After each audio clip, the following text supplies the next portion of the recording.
when you played against Andy, he always had a game plan. He always had a game plan, always was ready to go, knew the game really well. I mean, I think that's why his time in our sport was more than just playing quarterback. You know, he ran leagues, he ran teams, he reffed, and I think that's what I think about right away. I thank Andy. I don't know if you remember this or not, but he's the reason why we ended up in Washington County.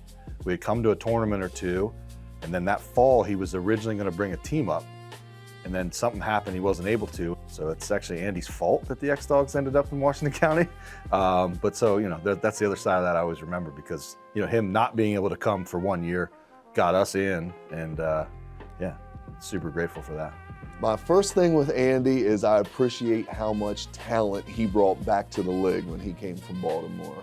A lot of respect for that, a lot of respect just like you for running a team. I can't even imagine all the stuff you have to deal with trying to make sure guys are showing up on time. He had to make sure guys were coming from out of town.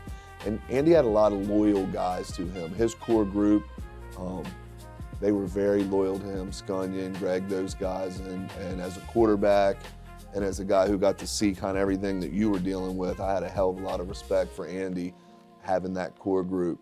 Even though we were on different teams for all those years, we were on the same team for a lot of those years. We went back and forth, who was president, who was vice president. We teamed up on that and really got the league through some hard times. He ran his kickball league for a lot of years, kickball league and a basketball league, and that got a lot of new guys out to our flag football league. He dealt with the referees, organizing them.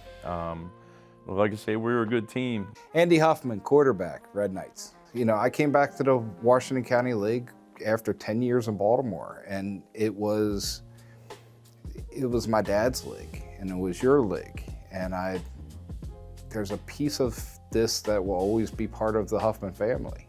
To be able to keep going what Dad did for 30 years and to do it for 30 years, almost 30 years on my own, was pretty fulfilling after a while. To have a chance to be able to do something that's our tradition.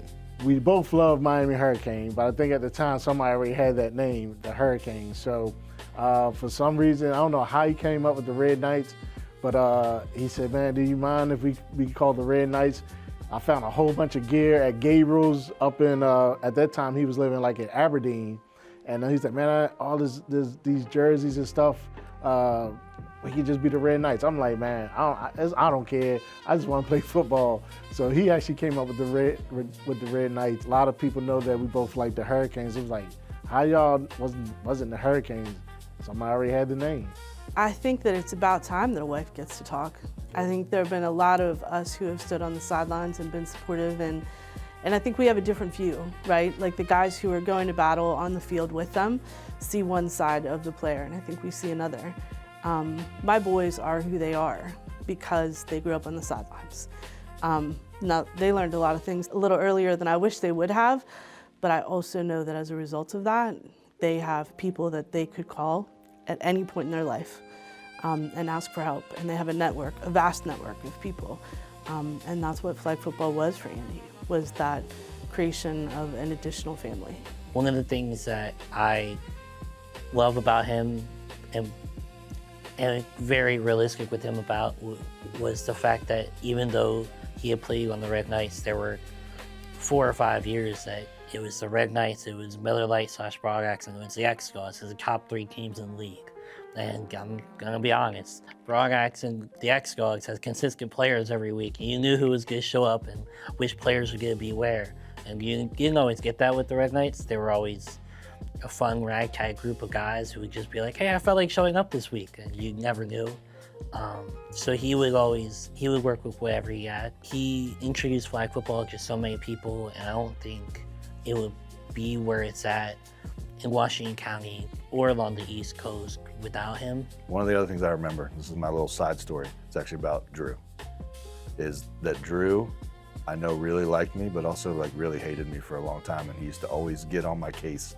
I think I picked Andy off one time in a tournament, and he never ever let me forget that. But what I loved about Drew is like he also then became like Andy. It was just a cool thing to watch, not just Andy, but like the sons like kind of go from like you guys and your dad and like the history of the family.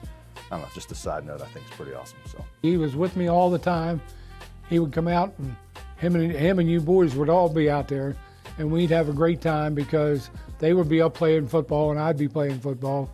His style of play was just like mine. You know, he was competitive. He never cut anything loose, and he could throw the ball, but he got better at it as the years went on. He became a pretty good quarterback. He'll want to hear that. So. As much as I wanted to say that I've played for me, I played because my dad played. And my dad lost a lot of championship games, and so did I. And most of the time, I played well in them. We never sold our souls. We played with our guys. And that was the chance to win with your guys is a hell of a thing. The love-hate relationship was one way. I have a problem with Andy. Andy didn't like me. I don't know why. Yeah. But did get a chance to play with Andy down in Baltimore a couple times in some tournaments. He invited me and Tom down to play offensive line, and it was kind of funny because instantly we were starters when we never showed up to anything else but play in that game or that tournament. We'd just show up and step on the field and play. So he did respect us enough to, when we were playing with him, he let us do what we wanted, but when we were playing against him, he didn't like us much. I got hit one time, and they throw the flag for roughing the passer, and I hear, "Damn it, if you're gonna get a roughing the passer, put his ass in the dirt." And I looked over, it's my sister. This is who we are, you know, and Lord knows she wasn't cheering for me, but at least she was there, and there's gonna be stories that we get to tell forever. I watched him, little snapper, grow up when he was a little kid, sitting on the sideline with his football. So yeah, I didn't really play with him, but I watched him grow and I watched him play from a young child to a great man. I think it was great that the league was still going to where you guys got old enough to play. Progressed from a 7-man league to a 9-man league, and progressed from the Velcro flags to the ball and socket that they use now. They come up with this idea to start recognizing them, and what are we now, 12 years? I mean, that's a big accomplishment and still going. So I just want to congratulate him and thank him for what's going on right now. He loved to play the game and kept this league alive. So yeah, I really appreciate everything he's done for all of us older guys, you know, for the Hall of Fame. So. But I know his organization with keeping the league running and paying the bills, hats off to him. He deserves to be here. I mean, there's more to being a Hall of Famer than just being a great player, you know. It's what you do for the league. The league probably been folded up and lost forever. You did a lot for the league and to keep it going every year. I know that's a selfless act because no one wants to do it, and without you, I wouldn't be here playing, and none of these guys that are continuing to play would still be around. So thank you for that, and congratulations. I want to thank the guys that stuck with us. It's not easy to compete that long, and guys like Gary and Chad and Meese and Scunyon, who are some of my best friends. I'd like to thank all the guys who ever took a chance to play for us, because we had so many. I got to throw a pass to my son. Michael caught one in the last season, and he got to play safety. And kids that I coached in junior league, like Zaire and Devon, who were friends of my kids in high school. So like those guys who took the chance to come out and play. I gotta love our family.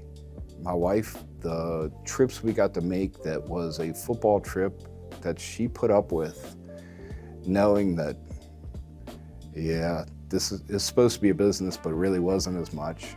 My kids got to grow up on the sideline just like I did.